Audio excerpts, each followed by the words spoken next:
खैरपुर में इंसाफ student federation के सॾ ते शाह अब्दुल लतीफ़ यूनिवर्सिटी के शागिर्दनि पारां क्लासनि के बाइकाट ऐं सहूलियतुनि की खोट खिलाफ़ एहतिजाज कयो वियो।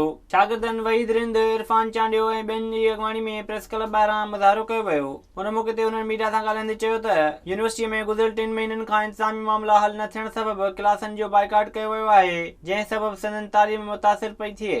तक़रीबन यूनिवर्सिटी खुले 3 महीनो आहे। डेली सलूटा वारनि जा, उन्हनि खां पोइ जेका यूनियन आहे एम्प्लॉइज़ जी, उनखां पोइ जेको आहे एडमिनिस्ट्रेशन जा पंहिंजा काफ़ी मसइला आहिनि। कॾहिं डीज़ल न आहे, कॾहिं तेल न आहे, कॾहिं खसारो आहे, कॾहिं कुझु आहे। 3 महीननि खां वठी यूनिवर्सिटी में शागिर्दनि जा हक़ यरगमाल था थियनि।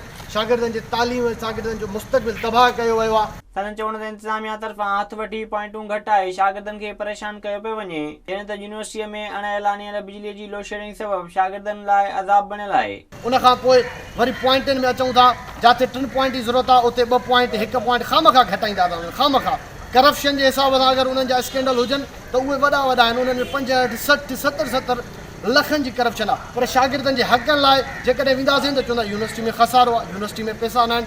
एहतिजाज कंदड़नि घुर कई त नोटिस वठी क्लासनि जो बाइकाट करे खेनि घुर्बल सहूलियतूं ॾियारे परेशानियूं घटायूं वञनि। विज़िट कयो अवामी आवाज़ मीडिया ग्रुप जी वेबसाइट awamiawaz.pk।